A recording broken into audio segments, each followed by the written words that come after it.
Kanina, tinanong ko sa aking inay kung nasan ang cellphone ko. Hinahanap ko, nawawala yung isa kong cellphone.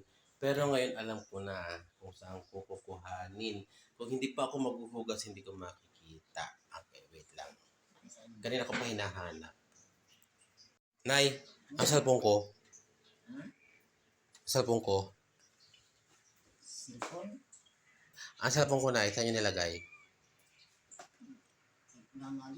Wala din eh. Kayo talaga eh. Hanap ako ng hanap kanina pa.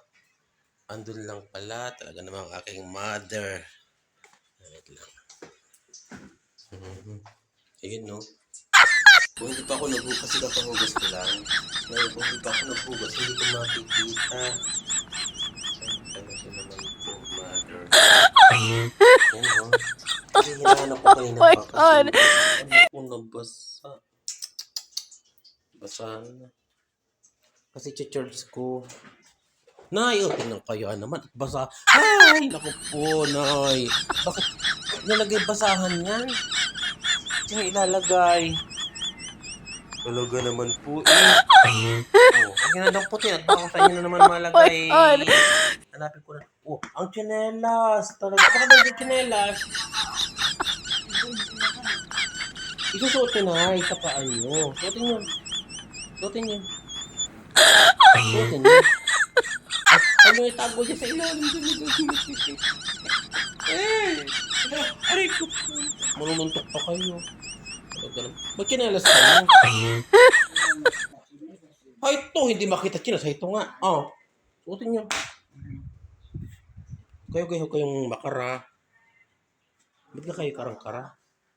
Ha? Dini ako dyan. Madilim dyan, Dini.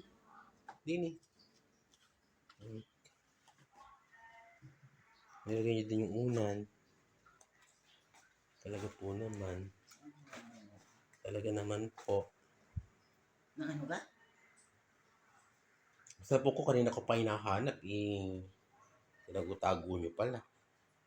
Sino ka tatago? Adi kayo, tinago nyo kanina doon sa may... Inilagay nyo doon kanina sa may pinggan. Ay, doon yan. Wala pa na doon siya ano? Nag-ano? Doon sa bulsa. Nang? Busa nang? Sa... Sa tray nyo inilagay ng pinggan na akong cellphone eh. Kayo kuha ng design nyo. Para kayo. Hindi naman Hindi nagtatalo. Yan ba ang dinadala doon? Hindi nagdadala ng ano? Ha? Yan. Ang dinadala ng... Bakit ka kayo ano? Kung bakit ka kayo kumara? Ano kang makara? Bakit ka kung magkakakara? Kung bakit na ito yung ganito? Eh, kinuha nyo aking cellphone eh, tapos Eh, walang magamit eh. Ano marunong mag-cellphone? Marunong kayo mag-cellphone? Ha? Sipon. Ngayon na nga ba? Yan ang alam ninyo, ang cellphone. Di ba marunong mag-cellphone? Moody, aking inay.